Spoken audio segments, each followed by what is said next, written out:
Hello and welcome back to Worm Watts, where we harness the God-given power of compost worms to transform organic waste into amazing living fertilizer. Now today I've got an interesting video. It's going to be short, but hopefully sweet and to the point. And this is a bin. This is our leftover lovers bin, and it is causing me a lot of problems today because look at all of those fly larvae, all of those maggots. So it has become so problematic.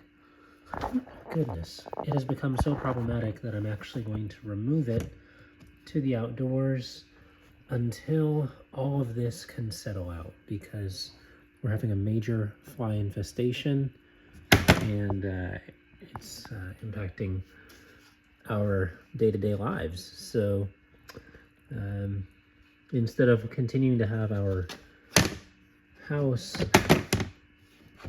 continue as a Zevo commercial, we're just going to put this outside and let the flies dissipate out there.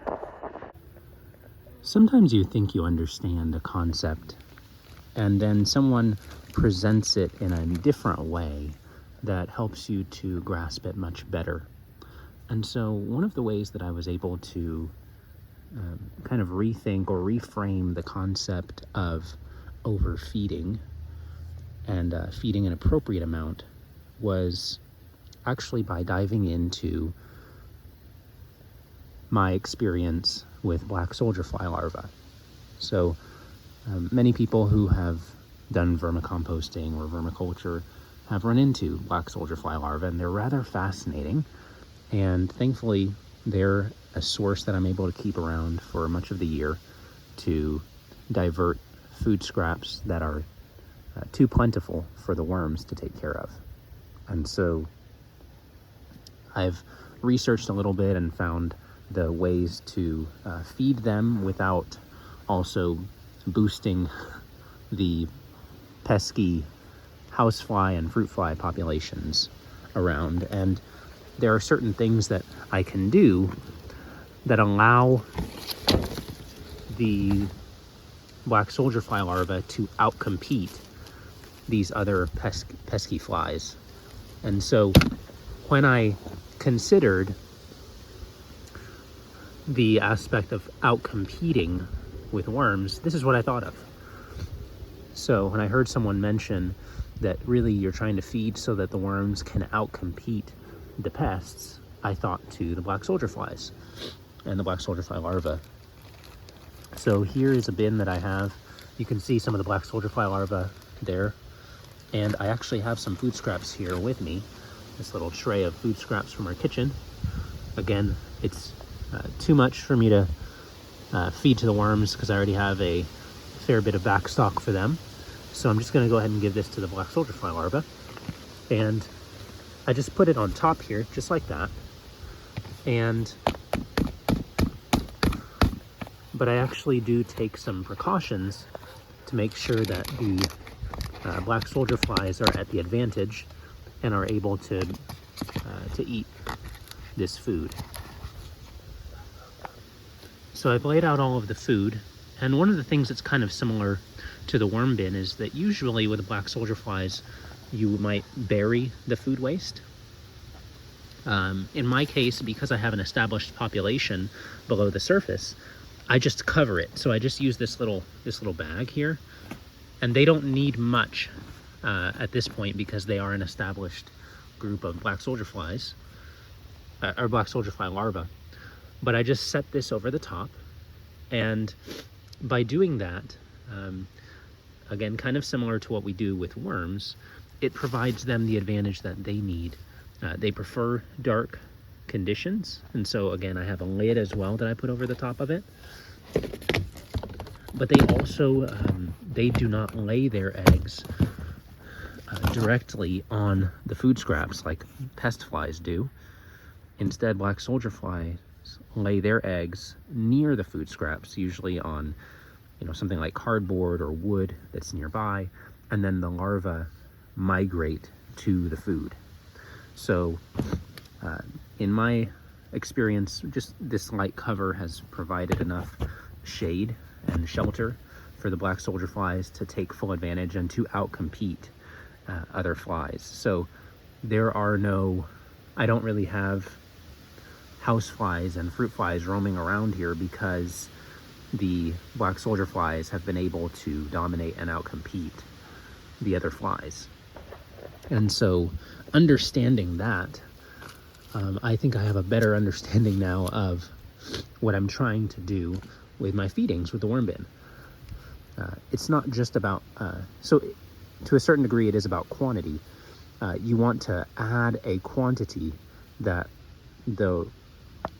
such that the worms will be able to get to it quickly, that it will be ready for them to consume quickly, and honestly where they can kind of crowd out other feeders.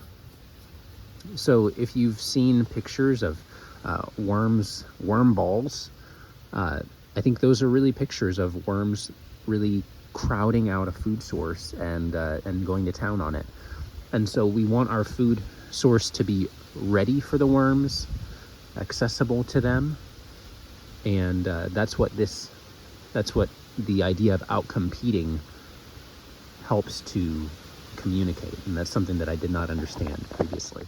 Going back to the analogy of outcompeting, one other aspect that has to be considered when you're looking at trying to make sure that your desired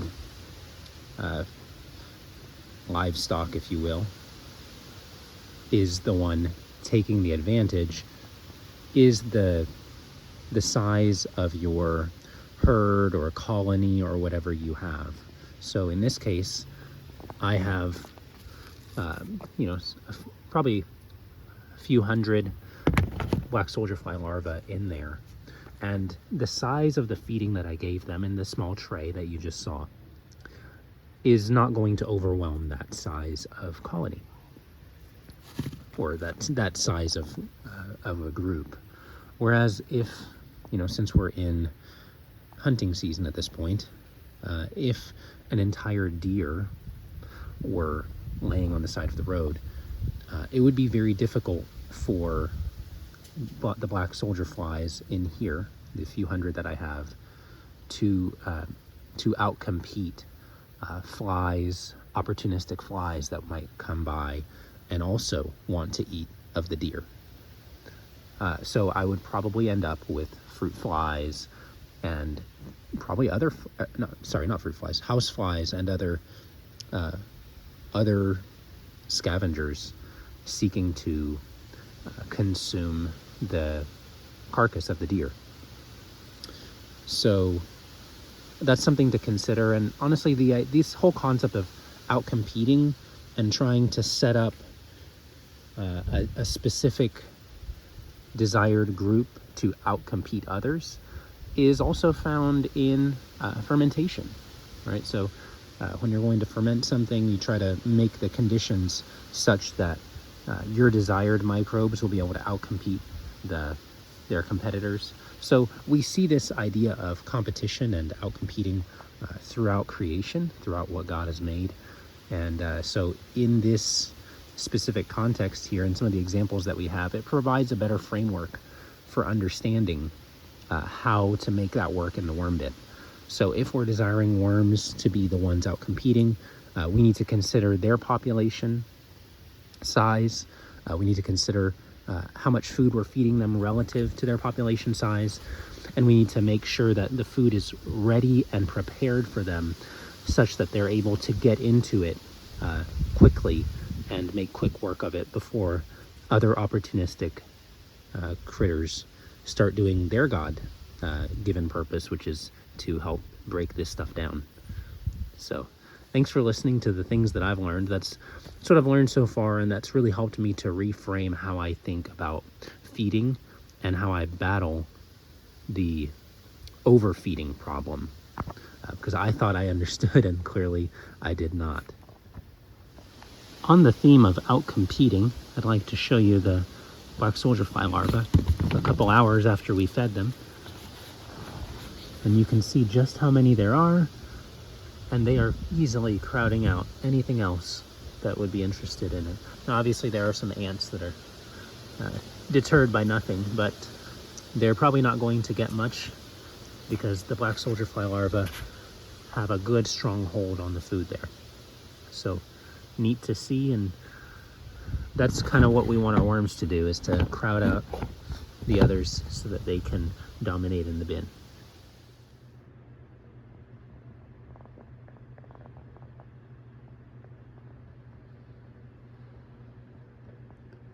Bum, bum, bum.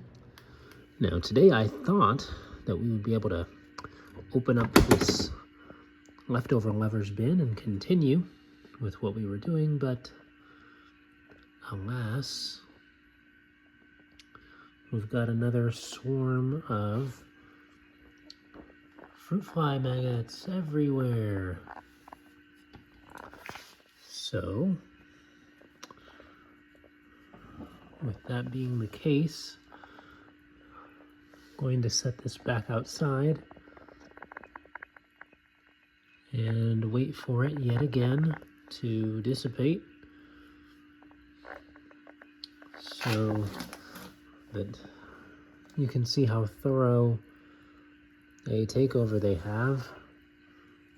It's quite impressive and quite unfortunate.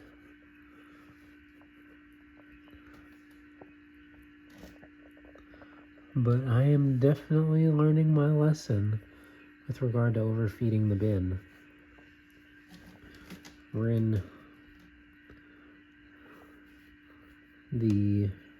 At this point we're in the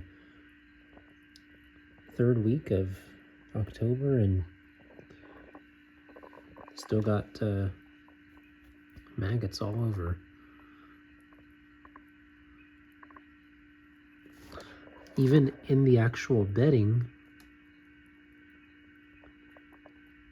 we have maggots everywhere. So, rather disheartening. I think the last time we looked at this, we weren't sure what these were, but I do think that these are actually, these are larvae, well, actually these are pupa casings. I'd wondered if they might be mites, but I think that they are pupa casings. Whoa, look at the worms. So we have worms there too. They're probably doing quite well. So usually when you have a situation like this with all of these maggots, the larvae, or sorry, not the larvae, the worms do fairly well. Because they tend to thrive in similar conditions, but these are not the conditions that we want the bin to be in long term. We've also got mites. You can see them, they're the little specks moving around all over the screen. Little white mites. So I'm glad that we're able to check this out and just see how the bin is doing overall. But yeah, this is way too many flies, and I'm concerned that we'll have another infestation in the house. So I'm glad that I've seen this and that we can get it out of here before it ends up being a problem. Temperatures are dropping now into the 40s at night, so I'm hopeful that that will help to kind of keep this at bay a little bit, and hopefully they'll leave this bin and we'll be done with them for a little bit. But next time we're in here, I expect to see this whole lid full of pupa casings as all of these larvae finish their larval state and then become pupa. But thanks for watching. Not really much as far as worm action went here. We got to see a couple worms, but for the most part, this is the fruit fly larva show. Until next time, from the Leftover Lovers.